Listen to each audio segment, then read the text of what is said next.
Hello, scholars, and welcome to session 16 of our writing unit. Can you believe that we have been learning about narrative writing all year long, and we are already on session 16? So here is a joke for you guys about the importance of commas. So if you say, let's eat daddy, that means that you want to eat your daddy. If you say, let's eat, comma, daddy, that's like saying, come on, dad, let's go to dinner and eat. Commas can save lives. Your writing continues to improve. I've seen some great detail in your writing, and I'm so very proud of you all. I've now met with every single member of my own classroom, my own homeroom, and their writing is just so awesome, and I'm so excited that they're getting so much better. Today, we're going to keep improving by learning how to use commas and quotation marks for dialogue. So that means when people are talking, we always use quotation marks and a comma or some other sort of punctuation. Our goal today, Pikachu is telling us that today we're going to learn how to capture the exact words of people in our stories by using quotation marks and commas correctly.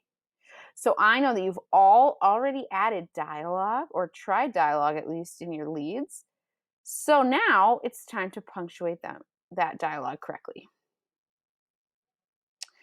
We use quotation marks to let the reader know exactly what someone is saying.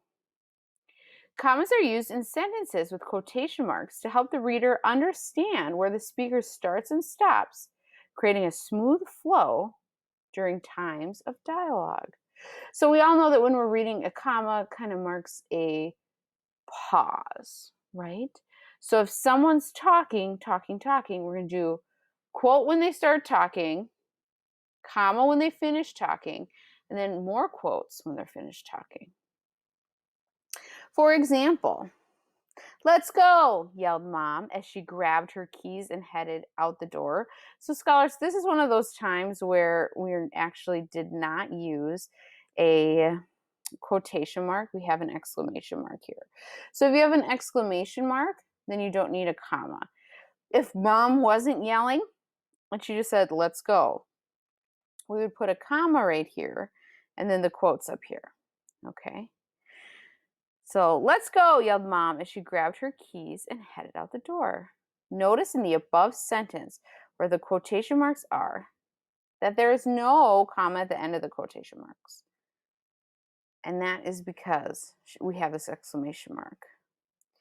And then here's another example of when we would not use a comma. Mom let out a long sigh as she mumbled something under her breath. In this sentence, there are no quotation marks because there were no exact words spoken. So here we do have quotation marks. We're going to be late for school. And I meant comma, of course. We are using commas in these examples. We are going to be late for school, comma, quotes, said Mom, shaking her head.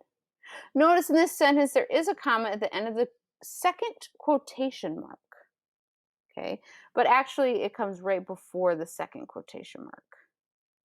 Right? So we go comma and then quotes. The comma is there because it takes the place of a period while also letting you know to pause very briefly before moving on to the next part of the sentence. We are going too late for school. Pause, said Mom. Pause, shaking her head. Let's see if you can put the commas and quotation marks in the correct places in the following sentences. My dad said, I like ice cream. My mom said, I like ice cream too. I like ice cream the most, my brother said. My brother asked me, do you like ice cream? So, scholars, I'm going to read those again and kind of think about when I'm pausing with my voice and where the comma should be. My dad said, I like ice cream. My mom said, I like ice cream too. I like ice cream the most, my brother said. My brother asked me, do you like ice cream? just think about where you would put those quotation marks and those commas. Here we are. My dad said, comma, I like ice cream. My mom said, comma, I like ice cream too. I like ice cream the most. If you said that there should be a comma here, that's fine too. But apparently he's saying it very emphatically. So he's saying, I like ice cream the most, my brother said. My brother asked me, comma, do you like ice cream?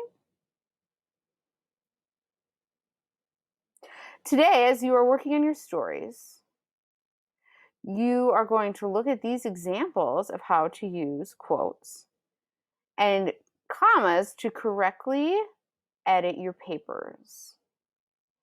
I'm going to leave these examples up so that as you're reading through your own story, you can add commas and quotation marks in the right places. Okay, so that is your job for today, my friends. Make sure that you take a photo of your work and upload it to your Google Classroom. And I'll see you tomorrow in writing.